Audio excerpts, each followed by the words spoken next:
À sa descente d'avion, ici à Doko, le gouverneur du Haut-Uélé est accueilli par l'administrateur du territoire de Ouattara, le comité provincial de sécurité ainsi que le staff dirigeant de Kibali avant de recevoir ses honneurs de la police nationale congolaise.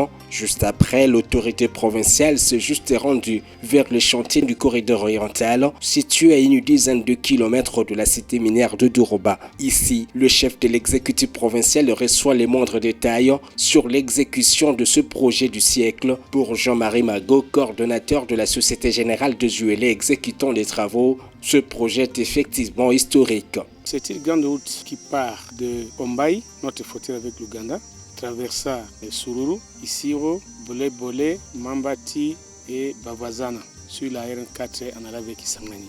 Il y a d'autres entreprises qui sont déjà manifestées. Nous avons l'IOB, ORC et OGK. On est à plus de 200 km que nous gagnons en termes de distance. Victor Moulouaï, directeur provincial de l'Office de route. L'équipe de l'Office de route qui était venue ici, dans un premier temps, ils ont travaillé avec OSGI pour faire les études. À partir d'Isiro pour arriver à Ombaï, nous avons fait 450 km. Et pour le moment, nous gagnons déjà 100 km. Après cette visite qui a permis au numéro 1 du Haut-Uélé de s'imprégner de l'évolution du projet, le ministre provincial des infrastructures supervise le pont Kibali sur la route nationale numéro 26. On a des pistes de solutions, intervenir rapidement pour remplacer les éléments qui sont tordus, cassés, mais à la longue. C'est pas refaire ces ponts. Il faudra qu'on puisse trouver les éléments qui ont une valeur de 48 mètres de façon à ce que ça puisse nous aider. Un défi pour l'Office de route. Les ponts ici à 25 tonnes, il y a 4 éléments de tablier qui sont tordus, bande de déroulement et les traverses, 4 panneaux qu'il faut remplacer, un contraventement et les brides. Jules Ondio est chef d'antenne du bureau technique de contrôle. Il y a les effets de lacet qui est dû au freinage de véhicule. Les charges se transmettent bien avant que le véhicule arrive. D'où il faut revoir comment mettre le béton et bloquer toutes ces traverses métalliques-là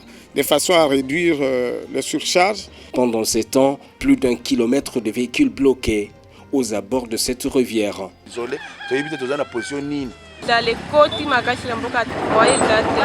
24 heures après, Christophe Bessienenonga prend part à cette conférence de presse de Kibali devant ces dizaines d'invités. Marc Bristow salue le travail accompli par Christophe Bessienenonga grâce à ce partenariat. Salue les œuvres du gouvernement provincial via son excellence monsieur le gouverneur, puisque le paiement de nos taxes est reversé dans le développement de grands projets d'infrastructure pour le bien-être de cette province. Au sujet du projet d'asphalte de la route Ofoboli, que la société civile voudrait obtenir son élargissement sur Bo et Dourouba, Marc Bristow pense à une solution. Si les personnes veulent entretenir cette route, le gouvernement central peut aider en reversant la taxe foncière au lieu qu'elle a à Kinshasa, qu'elle rentre chez notre autorité provinciale, que ces derniers mobilisent des partenaires et ces routes peuvent se faire asphalter. Prenant la parole, l'autorité provinciale commence par saluer l'apport de Kibali dans la construction du Haut-Uélé.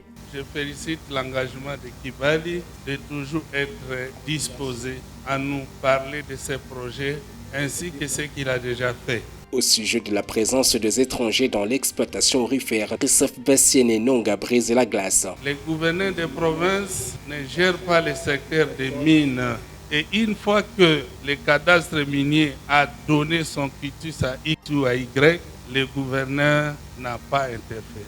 Le pouvoir provincial agit dans la protection des personnes et de leurs biens.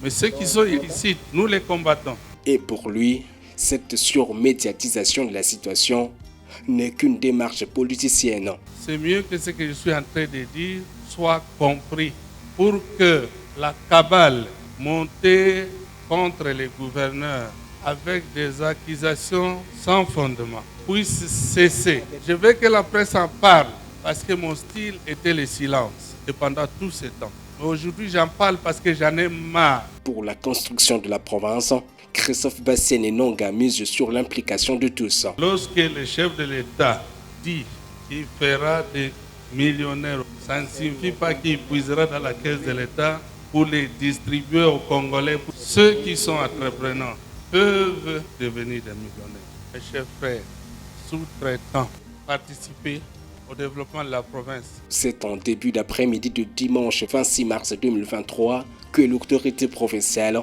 a regagné Iziro via Doko.